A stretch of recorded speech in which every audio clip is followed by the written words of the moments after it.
बिस्मिल्लाहिर्रहमानिर्रहीम। इस वीडियो में हम देखेंगे रिकर्सिव फंक्शन। रिकर्सिव फंक्शन किसे कहते हैं? तो रिकर्सिव फंक्शन क्या होता है? फंक्शन कॉल इटसेल्फ, जब फंक्शन अपने आप को कॉल कर ले तो उसे क्या कहते हैं? रिकर्सिव फंक्शन कहते हैं। एक चीज़ तो ये होती है रिकर्सिव फंक्शन के अंदर कि वो फंक्शन खुद को कॉल करता है, और दूसरी चीज़ क्या होती है, रिकर्सिव फंक्शन के पास क्या होती है? सम बेस वैल्यू होती है। वाइड्स some base value. Recursive function के पास कोई बेस वैल्यू होती है। दो प्रॉपर्टीज होती हैं इसकी, एक तो ये फंक्शन खुद को कॉल करता है, दूसरा इसके पास कोई बेस वैल्यू होती है। अगर बेस वैल्यू इसके पास नहीं होगी तो ये काम नहीं करेगा, क्योंकि बेस वैल्यू क्या होती है? Ending condition. जब वो एंड नहीं होगा, जब इसकी एंडिंग कंडीशन ही नहीं होगी, इनफाइनाइट होगा, तो हमारे किसी काम का नहीं होगा। रिकर्सिव फंक्शन एक ऐसा फंक्शन जो खुद को रेपिटेडली कॉल करता रहे और तब तक कॉल करे जब तक उसकी बेस वैल्यू उसके पास पहुंच ना जाए। जब तक उसके पास उसकी बेस वैल्यू ना आ जाए तो उसे रिकर्सिव फंक्शन कहते हैं। अब रिकर्सिव फंक्शन को समझने के लिए हम एक एग्जांपल लेते हैं। सपोज हमने फाइंड आउट करना है 5 का फैक्टोरियल। तो जब किसी नंबर का फैक्टोरियल कैलकुलेट करते हैं तो उसे कैसे कैलकुलेट करते हैं? उस नंबर को अपने से छोटे तमाम नंबर्स के साथ हम मल्टीप्लाई कर देते हैं।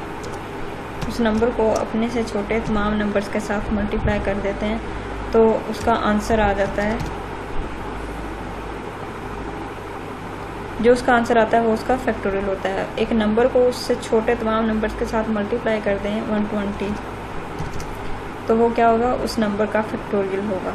अब 5 का फैक्टोरियल क्या है? 4 × 3 × 2 × 1।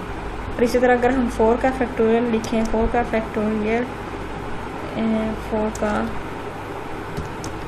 फैक्टोरियल इज इक्वल टू क्या आएगा? 4 को मल्टीप्लाई करेंगे 3 से, मल्टीप्लाई करेंगे 2 से, मल्टीप्लाई करेंगे 1 से। मतलब 4 को अपने से छोटे तमाम नंबर्स के साथ हमने मल्टीप्लाई किया, आंसर आया 24। ठीक है। उसके बाद 3 का फैक्टोरियल इसी तरह से भी फाइंड आउट कर लेंगे, 2 × 1। और फिर 2 का फैक्टोरियल अगर हमने कैलकुलेट करना है तो 2 × 1। और अगर 1 का फैक्टोरियल कैलकुलेट करना है तो कैसे करेंगे? 1 × 0 का फैक्टोरियल जो कि 1 होता है। और एंटर करेंगे 0 का फैक्टोरियल क्या होता है? 1 होता है। तो ये जो हमने लास्ट पे एक चीज़ लिखी है, 0 का फैक्टोरियल इज इक्वल टू 1, ये बाय डिफ़ॉल्ट हमें पता है 0 का फैक्टोरियल इज इक्वल टू 1। तो किसी नंबर का जब फैक्टोरियल कैलकुलेट करते हैं तो उसे हम इस तरह से करते हैं, उस नंबर को मल्टीप्लाई करते हैं उससे छोटे तमाम नंबर के साथ। अब जो ये चीज़ें मैंने लिखी हैं वो एक पर्पज़ के लिए लिखी हैं। फैक्टोरियल की समझ तो हमें इसी लाइन से आ जाती है, लेकिन ये चीज़ें हमने एक स्पेशल पर्पज़ के लिए लिखी है। मतलब देखें, 5 के आगे जो 4 से लेके 1 तक है, ये क्या चीज़ है? 5 के आगे 4 से लेके 1 तक क्या है? 4 से आगे 1 तक क्या है? 4 का फैक्टोरियल। इसी तरह 4 के आगे 3 से लेके 1 तक क्या है? 3 का फैक्टोरियल। 3 से लेके 1 तक को हम कह सकते हैं ना 3 का फैक्टोरियल। 5 के आगे 4 से लेके 1 तक को हम कह सकते हैं 4 का फैक्टोरियल, क्योंकि 4 का फैक्टोरियल यही होता है 4 × 3 × 2 × 1। 4 के फैक्टोरियल में हम 3 से आगे वाले को कह सकते हैं 3 का फैक्टोरियल, क्योंकि ये है भी 3 का फैक्टोरियल। 3 के आगे हम कह सकते हैं 2 का फैक्टोरियल, 2 के आगे वाले को हम कह सकते हैं 1 का फैक्टोरियल, 1 के आगे वाले को हम कह सकते हैं 1 × 0 का फैक्टोरियल। और लास्ट में हमारे पास एक बेस कंडीशन आ जाती है, बेस वैल्यू आ जाती है 1। तो इसका क्या मतलब है? ये ऐसा क्यों लिखा? इसलिए कि हम 5 के फैक्टोरियल को लिख सकते हैं 5 × 4 का फैक्टोरियल। 5 को हम लिख सकते हैं 5 का फैक्टोरियल इज इक्वल टू 5 × 4 का फैक्टोरियल। इसी तरह 4 के फैक्टोरियल को हम लिख सकते हैं 4 × 3 का फैक्टोरियल। 3 के फैक्टोरियल को हम लिख सकते हैं 3 × 2 का फैक्टोरियल। एंड 2 के फैक्टोरियल को हम लिख सकते हैं 2 × 1 का फैक्टोरियल। और 1 के फैक्टोरियल को हम लिख सकते हैं 1 × 0 का फैक्टोरियल। और लास्ट में हमें 0 का जो फैक्टोरियल है वो हमें बाय डिफ़ॉल्ट पता होता है, 0 का फैक्टोरियल इज इक्वल टू 1। ठीक है, तो अब इसमें देखें हम क्या कर रहे हैं, फैक्टोरियल ढूंढ रहे हैं। 5 के फैक्टोरियल को हमने कह दिया 5 मल्टीप्लाई बाय 4 का फैक्टोरियल, मतलब फैक्टोरियल के अंदर दोबारा कोई फैक्टोरियल आ गया है। इस फर्स्ट लाइन पे अगर फोकस करें तो हमने कहा 5 का factorial is equal to 5 multiply by 4 का फैक्टोरियल। फैक्टोरियल के अंदर ही हमने किसी और नंबर का फैक्टोरियल ढूंढना शुरू कर दिया। 4 के फैक्टोरियल को हमने कहा 4 मल्टीप्लाई बाय 3 का फैक्टोरियल। 4 के फैक्टोरियल के अंदर हमने 3 का फैक्टोरियल ढूंढना स्टार्ट कर दिया। 3 के फैक्टोरियल के अंदर हमने 2 का फैक्टोरियल ढूंढना स्टार्ट कर दिया। इसी तरह सो ऑन। तो जब फैक्टोरियल का फंक्शन क्या कर रहा है, अपने अंदर किसी और का फैक्टोरियल ढूंढ रहा है। सेकंड लाइन पे भी यही है, 4 का फैक्टोरियल अपने अंदर 3 का फैक्टोरियल ढूंढ रहा है। तो फंक्शन क्या है हमारे पास, फैक्टोरियल। हर एक लाइन पे क्या हो रहा है, एक नंबर का फैक्टोरियल अपने से छोटे वाले नंबर के फैक्टोरियल को ढूंढ रहा है। मतलब हम लिख सकते हैं फैक्टोरियल जो है, फैक्टोरियल ऑफ n, किसी भी नंबर का जो फैक्टोरियल है वो क्या कर रहा है, वो 5 का जो फैक्टोरियल है तो 5 का फैक्टोरियल क्या कर रहा है, 5 मल्टीप्लाई बाय अपने से छोटे का फैक्टोरियल। तो n का फैक्टोरियल क्या होगा, n मल्टीप्लाई बाय अपने से छोटे का फैक्टोरियल, मतलब n -1 का फैक्टोरियल। ठीक है, इन सारे स्टेटमेंट्स को बाय डिफ़ॉल्ट हम ऐसे लिख सकते हैं ना कि किसी भी नंबर का जब हम फैक्टोरियल ढूंढते हैं, 5 का फैक्टोरियल ढूंढते हैं तो क्या हो रहा है, 5 और उससे छोटे नंबर का फैक्टोरियल। तो किसी भी नंबर का जब हम फैक्टोरियल ढूंढ रहे हैं तो वो कैसे ढूंढा जा रहा है, वो नंबर लिख रहे हैं, मल्टीप्लाई कर रहे हैं उससे छोटे नंबर के फैक्टोरियल से, वो नंबर लिख रहे हैं, मल्टीप्लाई कर रहे हैं। तो इन सारी लाइंस की समरी हम इस तरह से बना सकते हैं ना कि जब भी किसी नंबर का फैक्टोरियल फाइंड आउट करते हैं, हम कैसे कर रहे हैं, उस नंबर को मल्टीप्लाई कर रहे हैं उससे छोटे नंबर के फैक्टोरियल को, फैक्टोरियल के अंदर एक और फैक्टोरियल ढूंढ रहे हैं। तो ये फंक्शन अपने आप को दोबारा से कॉल नहीं कर रहा, हम फैक्टोरियल के अंदर दोबारा फिर फैक्टोरियल को बुला रहे हैं। 5 का फैक्टोरियल हम कहते हैं 5 का फैक्टोरियल फाइंड आउट कर दो, और 5 का फैक्टोरियल आगे से कहता है 4 का फैक्टोरियल बुलाओ, 4 का फैक्टोरियल कह रहा है 3 का फैक्टोरियल बुलाओ। मतलब फैक्टोरियल खुद ही किसी के फैक्टोरियल को कॉल कर रहा है। तो फंक्शन खुद ही किसी और फंक्शन, उसी फंक्शन को कॉल कर रहा है, फंक्शन खुद ही उसी फंक्शन को दोबारा से कॉल कर रहा है। 4 का फैक्टोरियल 3 के फैक्टोरियल को कॉल कर रहा है, फैक्टोरियल का फंक्शन फैक्टोरियल को ही कॉल कर रहा है। तो इस चीज़ को कहते हैं रिकर्जन, एक फंक्शन अपने आप को कॉल करने लग जाता है। ये फैक्टोरियल 4 के फैक्टोरियल को कॉल कर रहा है, 4 का 3 के फैक्टोरियल को कॉल कर रहा है, तो रिकर्सिव फंक्शन। और कब तक जाता है, जब तक उसके पास कोई बेस वैल्यू ना आ जाए। ठीक है, मतलब जब बेस वैल्यू आएगी तो क्या करेगा, कंडीशन लगाएगा, इफ़ जो हमारे पास नंबर है, इफ़ अगर हमारे पास जो नंबर हम ढूंढ रहे हैं, जिसका फैक्टोरियल हम ढूंढ रहे हैं, अगर वो नंबर 0 है तो देन क्या कर दो, रिटर्न कर दो 1। बाय डिफ़ॉल्ट वो बता दे कि आपने 1 बता देना है, बाय डिफ़ॉल्ट वो उसे result they they, by default उसे रिज़ल्ट दे दे 1। अगर तो वो 0 है तो हमें डायरेक्टली आंसर मिल जाना चाहिए 1। अगर 0 नहीं है, कोई और नंबर है, तो हमें आंसर क्या मिल रहा है, अगर 0 नहीं है कोई और नंबर है तो आंसर क्या मिल रहा है, नंबर को उससे छोटे वाले नंबर से मल्टीप्लाई करके आंसर हमें क्या मिल रहा है। अगर तो n 0 है तो हमें डायरेक्टली आंसर मिल रहा है 1। अगर 0 नहीं है, एल्स केस है, अगर 0 नहीं है तो क्या हो रहा है, हम जिस नंबर का फैक्टोरियल फाइंड आउट कर रहे हैं हमें क्या मिल रहा है, बदले में हमें क्या मिल रहा है, जिस नंबर का हम फैक्टोरियल फाइंड आउट कर रहे हैं वो उस नंबर को अपने से छोटे के साथ वाले नंबर का फैक्टोरियल कॉल कर लेता है।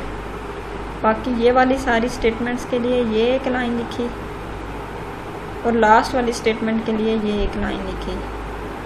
अगर तो वो नंबर 0 है तो हमें डायरेक्टली आंसर मिल जाना चाहिए 1, और अगर वो नंबर 0 नहीं है, 1 2 3 कुछ भी है, तो हमें क्या मिल रहा है, वो नंबर अपने से छोटे नंबर के फैक्टोरियल को कॉल कर लेता है, ये फैक्टोरियल कॉल हो रही है। ठीक है, तो इस चीज़ को अगर देखें तो 5 का फैक्टोरियल कॉल कर रहा है 4 के फैक्टोरियल को, फिर 4 का फैक्टोरियल कॉल कर रहा है, 3 के फैक्टोरियल को, 3 का फैक्टोरियल कॉल कर रहा है, 2 के फैक्टोरियल को। जस्ट कॉल हो रहा है, वैल्यू वापस नहीं मिल रही, जस्ट हम फंक्शन को कॉल कर रहे हैं। अभी जिस फंक्शन को कॉल किया उसने रिजल्ट नहीं भेजा। 2 का फैक्टोरियल 1 के फैक्टोरियल को कॉल कर लेता है। तो इसी चीज़ को अगर हम इस इमेज में देखें तो 5 का फैक्टोरियल क्या कर रहा है, 5 का फैक्टोरियल क्या कर रहा है, 5 मल्टीप्लाई बाय 4 का फैक्टोरियल, 4 के फैक्टोरियल को कॉल कर लेता है। 4 का फैक्टोरियल क्या कर रहा है, 4 मल्टीप्लाई बाय 3 का फैक्टोरियल। इसी तरह एंड तक यही हिसाब चलता है। अब जो लास्ट पे जब 0 आता है, जब लास्ट पर 0 आता है, फैन इज इक्वल 1, तो रिटर्न वैल्यू होती है 1। जब लास्ट पे पहुंचते हैं factorial is equal factorial of 0, जब 0 के फैक्टोरियल पे पहुंचते हैं तो हमें डायरेक्टली आंसर मिल जाता है 1। 0 के अलावा हर एक जगह पे क्या हो रहा है, दोबारा से फैक्टोरियल कॉल हो रहा है, दोबारा से फैक्टोरियल कॉल हो रहा है। तो इधर से जब हम पहुंचते पहुंचते 0 पे पहुंच गए, सपोज हम 5 का फैक्टोरियल कॉल कर रहे हैं, तो इधर तक जब पहुंच गए 0 का फैक्टोरियल को आंसर मिल गया 1। 0 का फैक्टोरियल कहाँ से कॉल हुआ था, 1 ने इसे कॉल किया था। Factorial of 1 is equal to 1 multiply by factorial of 0। 0 के फैक्टोरियल को 1 ने कॉल किया था। 0 का फैक्टोरियल जब 1 निकल आया तो इसने वापस उसे भेज दिया कि मेरा रिज़ल्ट 1 आता है। इसने उसे बताया कि मेरा आंसर 1 आता है। 1 इसने उसे बताया कि मेरा आंसर 1 आता है। ठीक है, उसके बाद क्या करेगा, 1 मल्टीप्लाई होगा फैक्टोरियल ऑफ 0 का आंसर आ चुका है 1। 1 मल्टीप्लाई होगा 1 से, रिज़ल्ट आएगा 1। तो ये अपने से पीछे वाले को बताएगा कि मेरा रिज़ल्ट 1 आया है। 1 का फैक्टोरियल पीछे वाले को, जो कि 2 का फैक्टोरियल है, उसे बताएगा कि मेरा रिज़ल्ट 1 आया है। तो इस चीज़ का रिज़ल्ट क्या आया, 1। अब जब 1 2 से मल्टीप्लाई होगा, आंसर बनेगा 2। तो 2 का फैक्टोरियल 3 के फैक्टोरियल को बताएगा कि मेरा आंसर 2 आया है। ठीक है, ये उसके पास पहुंच जाएगा। फैक्टोरियल ऑफ 2 मल्टीप्लाई होगा 3 से, 6 बन जाएगा। तो फैक्टोरियल ऑफ 3 क्या बनेगा, 6। ये अपने से पीछे वाले फंक्शन को बताएगा कि मेरा आंसर 6 आया है। ठीक है, 6 इसके पास पहुंच जाएगा। फैक्टोरियल ऑफ 3 6 आया है। 6 मल्टीप्लाई होगा 4 से, 24। तो फैक्टोरियल ऑफ 4 24 बन चुका होगा। ये अपने से पीछे वाले को बताएगा कि मेरा आंसर 24 आया है। जब 24 इसके पास पहुंच जाएगा, 24 फैक्टोरियल ऑफ 4 24 मल्टीप्लाई होगा 5 से, आंसर आ गया 120। तो हमें एट द एंड हमें आंसर मिल जाएगा 120। ठीक है, तो ये है रिकर्सिव फंक्शन। 5 के फैक्टोरियल ने 4 को कॉल किया, 4 ने 3 को, 3 ने 2 को, 2 ने 1 को, 1 ने 0 को। 0 ने 1 को रिस्पॉन्स किया, 1 ने 2 को रिस्पॉन्स किया, 2 ने 3 को रिस्पॉन्स किया, 3 ने 4 को रिस्पॉन्स किया, 4 ने 5 को रिस्पॉन्स किया। तो एट द एंड जिस नंबर का फैक्टोरियल हम फाइंड आउट कर रहे थे वो हमें मिल गया। तो इसे प्रोग्राम में किस तरह से लिखेंगे, इसी फंक्शन को हम प्रोग्राम में किस तरह से लिखेंगे। मेन के अंदर मेन क्या करेगा, एक नंबर लेगा, ठीक है, और मैसेज करेगा कि आप नंबर एंटर करो, enter number two find factorial, number two find factorial of factorial using recursion. Recursion से किस तरह से हम फैक्टोरियल कैलकुलेट कर सकते हैं। पहले हम कैसे करते आ रहे थे, लूप से करते आ रहे थे।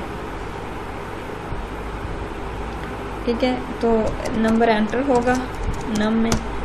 ये क्या करेगा, ये फैक्टोरियल के फंक्शन को कॉल करेगा, नम सेंड कर देगा। मेन फंक्शन क्या करेगा, फैक्टोरियल के एक फंक्शन को कॉल करेगा, उसे कहेगा कि मुझे इस नंबर का फैक्टोरियल कैलकुलेट कर दो। अब वो फंक्शन क्या होगा,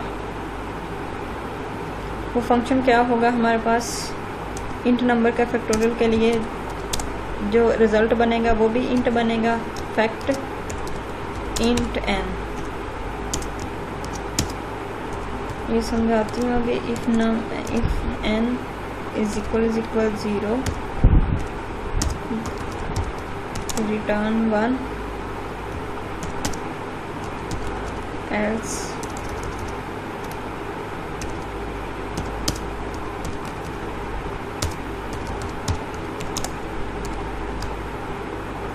multiply by factor n minus 1।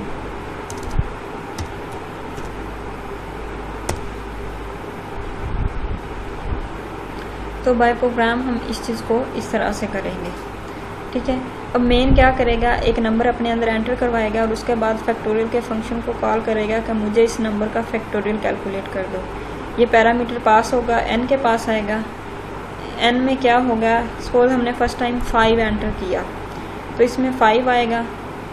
Check करेगा अगर n में 5 है, n में क्या 5 है, नो 5 नहीं है, तो 5 का फैक्टोरियल क्या करेगा, हम n में 5 आया है, 5 मल्टीप्लाई होगा फैक्टोरियल ऑफ 5 माइनस 1, 4 के फैक्टोरियल से। मतलब इस चीज़ ने क्या किया, दोबारा फंक्शन को कॉल कर लिया। फैक्ट ऑफ n माइनस 1 मतलब फैक्ट ऑफ 4। अब n क्या बन चुका होगा, 4। ये क्या करेगा, 4 का फैक्टोरियल, ये फर्स्ट वाली लाइन बन जाएगी। रिटर्न करो 5 multiply by factorial of 4, factorial of 4 call हो गया। दोबारा से यही फंक्शन यहाँ से कॉल हो गया। देखिए फैक्ट है फंक्शन का नेम, साथ एक पैरामीटर, लेकिन पैरामीटर में चेंज है। पहले जो नंबर n था अब उसे 1 कम कर दो, पहले जो 5 था अब उसे 4 कर दो, ठीक है। तो ये दोबारा से फंक्शन अपने आप को कॉल कर लेगा। ये इधर ही रुक गया है, 5 मल्टीप्लाई हो गया है 4 के फैक्टोरियल से, 5 उधर ही रुक गया है, फैक्टोरियल ऑफ 4 कॉल हो गया है, फैक्टोरियल ऑफ 4 कॉल हो गया है। ये इधर आएगा। अब n क्या है, 4 है, क्या 0 है, नो, तो क्या होगा 4 multiply by factorial of 3, second line पे पहुंच जाएगा, 4 मल्टीप्लाई बाय फैक्टोरियल ऑफ 3। अब ये चीज़ इधर ही रुक जाएगी, फैक्टोरियल ऑफ 3 कॉल हो गया है, फैक्टोरियल ऑफ 3 कॉल हो गया। तो अब n क्या होगा, 3, क्या 0 है, नो, 3 मल्टीप्लाई बाय, रिटर्न कर दो 3 मल्टीप्लाई बाय 2 का फैक्टोरियल। तब ये 3 मल्टीप्लाई बाय 2 का फैक्टोरियल, 2 का फैक्टोरियल कॉल हो गया, 2 का फैक्टोरियल कॉल हो गया। अब ये दोबारा इधर जाएगा। अब n 2 है, इफ़ 0, नो 0 तो नहीं है, तो क्या करो 2 मल्टीप्लाई, n क्या है 2 मल्टीप्लाई करो अपने से छोटे नंबर के फैक्टोरियल के साथ, 2 को मल्टीप्लाई करो अपने से छोटे नंबर के फैक्टोरियल के साथ, ये कॉल हो जाएगा। दोबारा फिर वापस जाएगा, अपने से छोटा, 2 से छोटा क्या है, 2 माइनस 1, 1। अब n क्या हो जाएगा, 1, क्या वो 0 है, नो 1 है, तो ये क्या होगा 1, रिटर्न करो। n क्या है हमारे पास, 1 मल्टीप्लाई बाय 0 का फैक्टोरियल, मतलब n में 1 है, 1 माइनस 1 0 का फैक्टोरियल, तो ये इधर पहुंच गया 1 मल्टीप्लाई बाय 0 का फैक्टोरियल। फिर वापस जाएगा। अब 1 मल्टीप्लाई बाय फैक्टोरियल ऑफ 0, मतलब n क्या है 0, इधर आ गया, n 0 है। चेक करेगा if n is equal 0, yes, last time पे n क्या होगा 0, तो वो क्या करेगा, वैल्यू रिटर्न करेगा 1, किसको, जिसने उसे कॉल किया था, 1 के फैक्टोरियल ने उसे कॉल किया था, उसे 1 सेंड कर देगा, 1 का फैक्टोरियल 2 को सेंड कर देगा 1, फिर 2 का फैक्टोरियल 3 के फैक्टोरियल को सेंड कर देगा 2। मतलब इधर जो बार बार कॉल हो रही थी वापस रिटर्न वैल्यूज़ होने लग जाएंगी, यहाँ तक के एंड तक 120 कैलकुलेट हो जाएगा, ठीक है। 120 कैलकुलेट हो के मेन फंक्शन को वापस रिटर्न करेगा। मेन ने इसे कॉल किया और इसने आगे खुद को ही कॉल करता रहा, जिस तरह की वर्किंग अभी बताई थी उस तरह से ये खुद को कॉल करता रहा, यहाँ तक के एंड तक 120 कैलकुलेट हो चुका होगा। जब 120 कैलकुलेट हो जाएगा तो तब ये रिटर्न करेगा, ये वाली जो स्टेटमेंट है, जब 120 बन गया है तो रिटर्न करेगा इधर। अब इसका आंसर मिल चुका है 120, लेकिन वो आंसर हमें पता नहीं चलेगा। तो अगर हम इसके पीछे लिख दें सी आउट और साथ मैसेज लिख दें फैक्टोरियल इज़,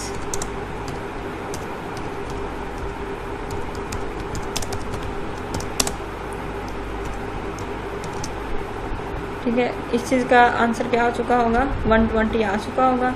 ये मैसेज डिस्प्ले होगा और आगे क्या आ जाएगा 120। तो अगर हम 5 का मतलब 5 का अगर हम फैक्टोरियल कैलकुलेट कर रहे थे तो ये क्या रिकर्सिवली फंक्शन कॉल कर करके 5 का फैक्टोरियल कैलकुलेट कर लेगा।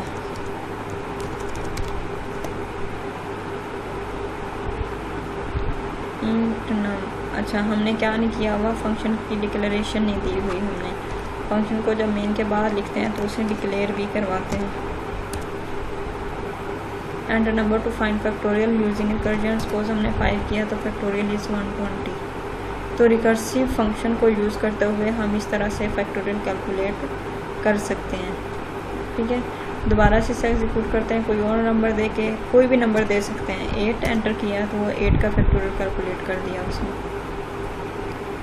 तो ये था रिकर्सिव फंक्शन। फंक्शन खुद को किस तरह से कॉल करता है, ये डायग्राम इसकी रिप्रेजेंटेशन है। जब भी किसी नंबर के फैक्टोरियल को कॉल करते हैं तो वो अपने से छोटे नंबर के फैक्टोरियल को दोबारा से कॉल कर रहा है, फैक्टोरियल ही दोबारा फैक्टोरियल कॉल कर रहा है, फैक्टोरियल ही दोबारा फैक्टोरियल कॉल कर रहा है। तो रिकर्सिव फंक्शन क्या होता है, फंक्शन कॉल्स इटसेल्फ, फंक्शन अपने आप को कॉल करता है, and it has some base value, और उसकी कोई बेस वैल्यू होती है। जो रिटर्न n = 1 और रिटर्न 0, ये क्या है, उसकी बेस वैल्यू। अगर ये ना होती तो ये चलता रहता। तो ये था हमारे पास रिकर्सिव फंक्शन। रिकर्सिव फंक्शन से हम सारे प्रोग्राम्स कर सकते हैं, जैसे हमने नंबर्स का सम कैलकुलेट करवाना हो, नेचुरल नंबर्स का सम कैलकुलेट करवाना हो, पावर कैलकुलेट करवानी हो किसी नंबर की, तो डिफरेंट प्रोग्राम्स हम इससे कर सकते हैं। होप्स आप लोगों को रिकर्सिव फंक्शन की समझ आ गई होगी। All the best.